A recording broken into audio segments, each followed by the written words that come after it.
Assalamualaikum warahmatullahi wabarakatuh. Nah, di pertemuan kedua kali ini, Ibu akan membahas lanjutan materi yang kemarin. Nah, lanjutannya itu kalau kemarin kita sudah belajar mengenai rumus jumlah dan selisih untuk fungsi cos. Nah, sekarang kita akan lanjut ke materi sin alfa plus minus beta. Nah, caranya untuk penurunan rumus yang ini lebih simpel daripada yang kemarin.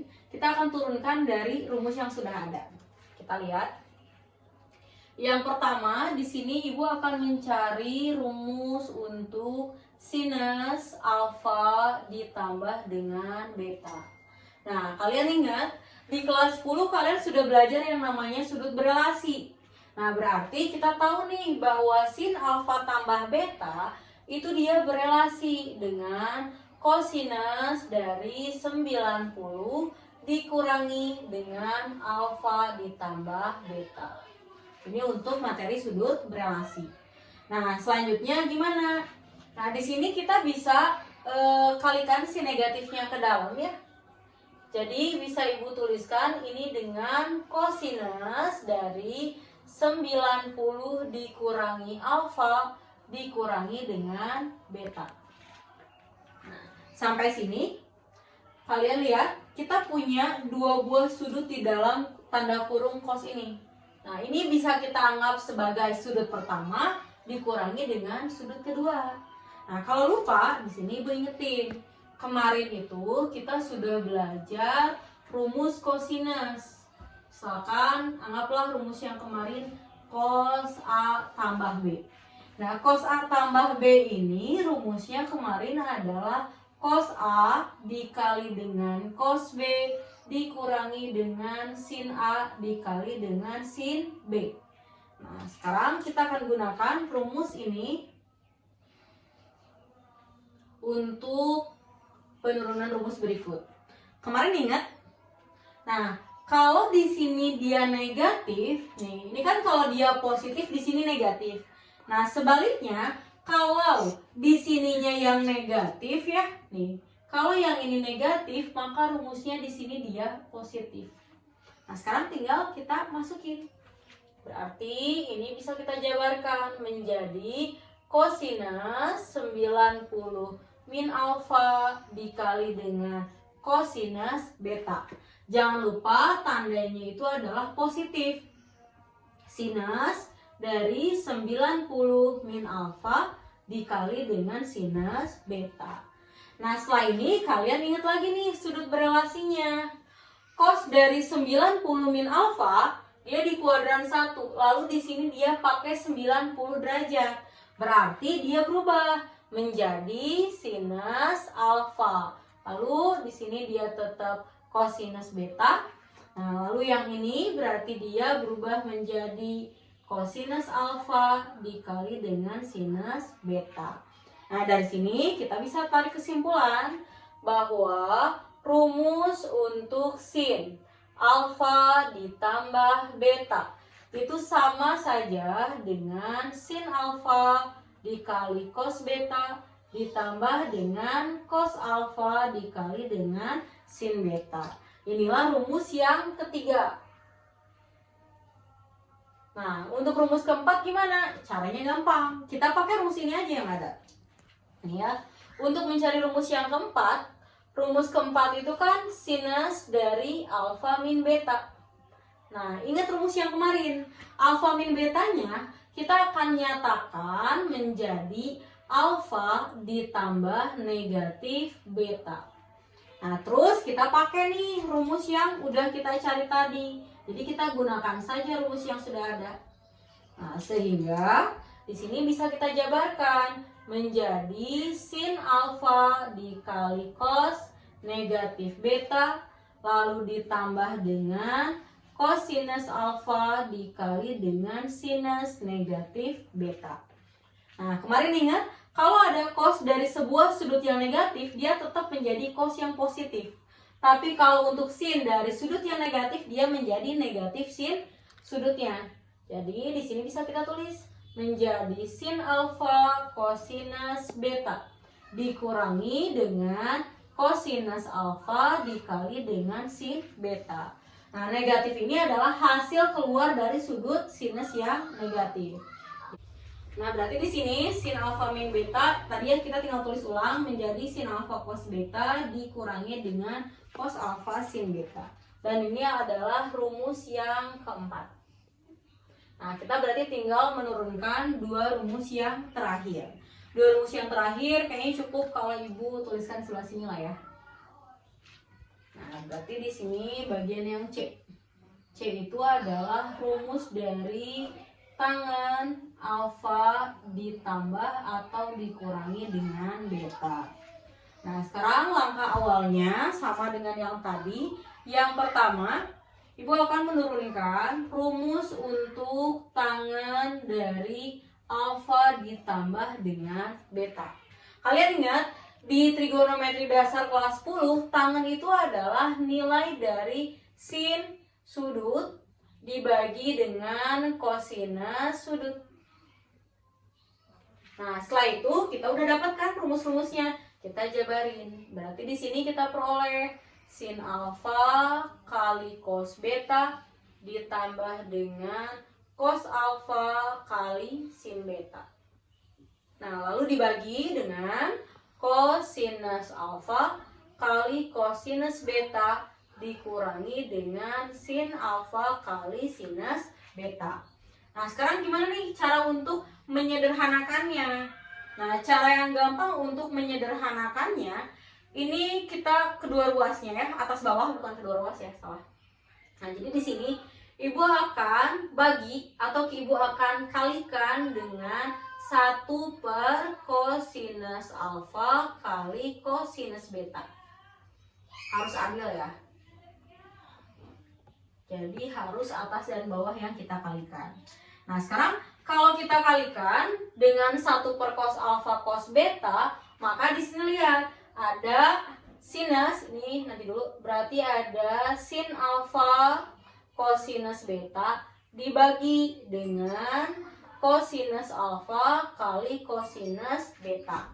Lalu ditambah dengan kosinus alfa kali sin beta dibagi juga dengan cos alfa dikali dengan kosinus beta.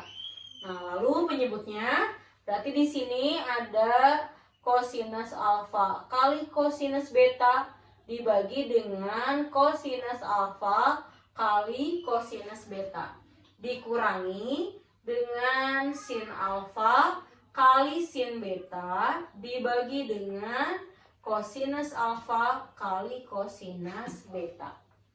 Nah, sekarang kita cek mana yang bisa kita sederhanakan. Ya, lihat. Di sini ada kosinus beta, bawah juga ada. Berarti bisa kita habisi. Lalu ada cos alfa, di sini juga cos alfa. Lalu yang ini jelas sama ya, berarti dia jadi 1. Nah, yang ini nggak bisa dicoret. Jadi kita sederhanakan, maka diperoleh, lihat, ada sin per cos dengan sudut yang sama, berarti itu sama dengan tan alfa. Lalu yang ini sin beta bagi cos beta, berarti menjadi tangen beta. Terus dibagi, ini jadi 1, lalu dikurangi, lihat ini. Ada sin alfa bagi cos alfa, yaitu sama dengan tangen alfa. Lalu sin beta bagi cos beta, itu samanya dengan tangen beta. Akhirnya kita peroleh rumus yang kelima, bahwa nilai dari tangen alfa tambah beta sama dengan tan alfa ditambah tangen beta lalu dibagi 1 dikurangi dengan tan alfa tan beta. Nah, biar gak ketukar si tandanya, kalau Ibu biasanya ingat-ingat kan ini sin per cos ya. Nah, untuk rumus sin tanda tidak berubah, untuk rumus cos dia berubah. Karena di sini plus, maka ini plus, ini minus. Ini untuk rumus yang kelima. Nah, sekarang untuk rumus yang terakhir, yang keenam. Nah, kita cukup di sini aja kayaknya. Untuk rumus yang keenam itu kita akan mencari nilai dari tangen alfa dikurangi beta. Sama halnya dengan cara yang tadi, tan alfa min beta itu bisa kita modif menjadi tan alfa ditambah negatif beta. Nah, berarti ini tinggal masukin ke rumus tadi. Menjadi tangen alfa ditambah dengan tangen negatif beta, lalu dibagi 1 dikurangi dengan tan alfa dikali dengan tan negatif beta. Nah, kalian lihat, ini berarti kan tetap jadi tan alfa. Lalu ini lihat tan negatif sudut. Berarti negatifnya bisa keluar menjadi negatif tan beta. Nah, dibagi 1, ini minusnya bisa keluar, berarti jadi positif. Tangen alfa dikali dengan tangen beta. Sehingga kita peroleh rumus yang terakhir, yang ke-6, bahwa tangen alfa dikurangi beta sama dengan tangen alfa dikurangi dengan tangen beta dibagi 1 ditambah dengan tangen alfa dikali dengan tangen beta. Nah, ini adalah 6 rumus pertama yang kita bahas. Biasanya kalau ulangan, kalau kakak kelas kalian lebih pilih hanya ulangan di 6 rumus ini dulu, jadi nggak sebab langsung. Nanti setelah ini kita akan bahas contoh soalnya, silakan dicatat dulu. Nah, sekarang kita lanjut ke contoh soal penggunaan rumus sin dan tangen. Kita lihat dulu dari soal nomor 1 ini. Nah, di sana terlihat diketahui bahwa cos sudut A min B sama dengan 3/5.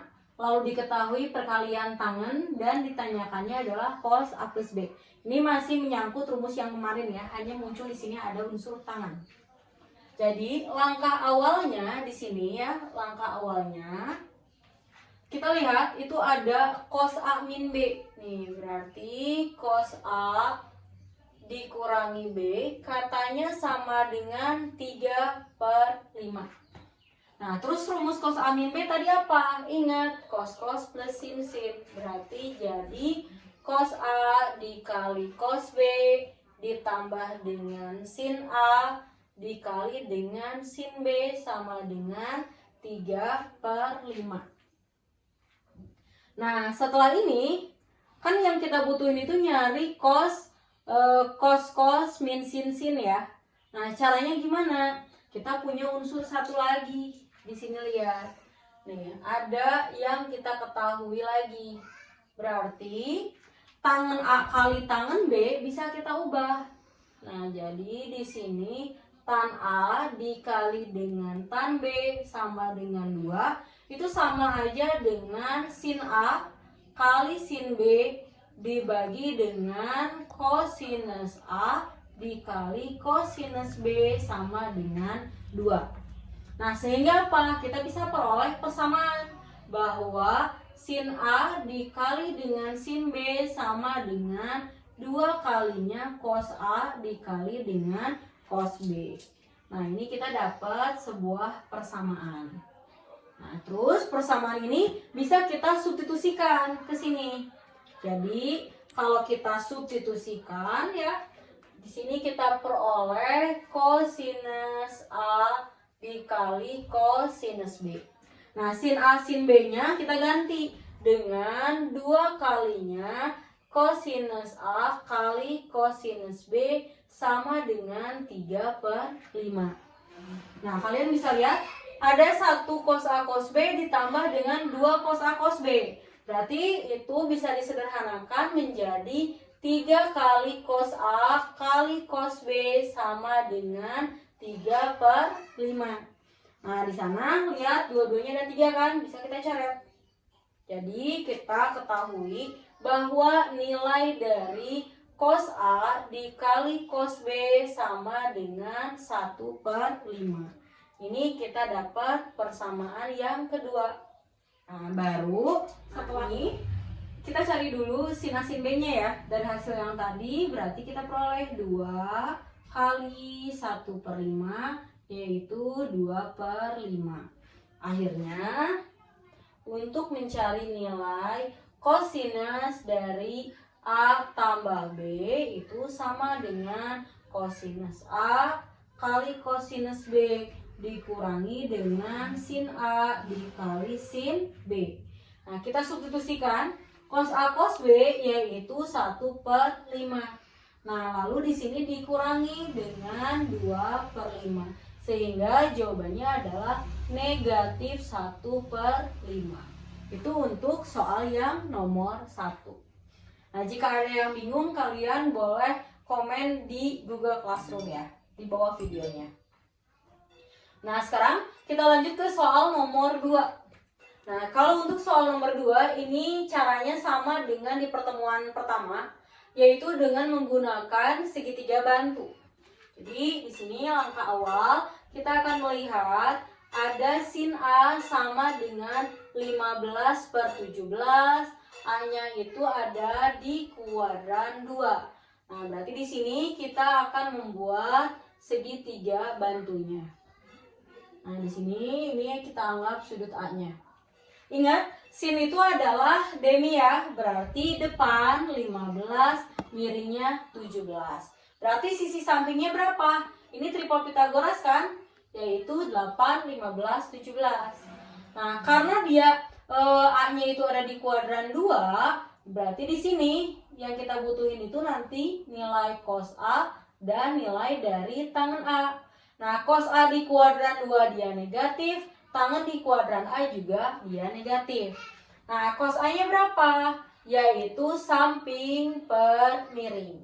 Sementara untuk tangen itu adalah depan per samping. Ini baru dari pernyataan pertama.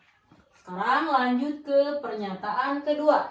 Nah, di sana pernyataannya bahwa tangen B sama dengan 12/5, di mana B-nya adanya di kuadran 3. Nah, ini kita akan buat segitiga bantu juga. Di sini sudut B-nya. Ingat tangen itu adalah depan per samping. Otomatis sisi miringnya masih bisa menggunakan triple Pitagoras, yaitu 13. Kalau bukan triple Pitagoras, ingat ya, kalian carinya dengan dalil Pitagoras. Nah, dari sini kita akan mencari nilai dari sin B dan nilai dari cos sinus B. Nah, sin B di kuadran 3 dia negatif, cos di kuadran 3 juga negatif. Ingat sin itu adalah depan per miring. Sementara cosinus adalah samping per miring. Nah, sekarang kita bisa jawab yang A. Yang A yang ditanya adalah nilai dari sin A tambah B. Berarti sama dengan sin A dikali dengan cos B dikurangi dengan cosinus A dikali dengan sin B. Ini kurang tepat ya, positif. Nah, berarti di sini sinus, mana sinus? Sinus A itu tadi adalah 15/17. Lalu cos B-nya negatif 5/13. Lalu ditambah dengan cos A-nya sama dengan negatif 8/17. Lalu dikali dengan sin B negatif 12/13. Ini kita kalikan, 15 kali min 5 berarti jadi negatif 75. Lalu penyebutnya kita kalikan juga. Di sini ada 17 dikali 13, kita hitung dulu, sekitar 221 ya. Nah, lalu di sini ada minus 8, kita kalikan dengan minus 12, yaitu menjadi positif 96. Ini penyebutnya sama, 221. Ini tinggal kita jumlahkan, berarti kita peroleh berapa?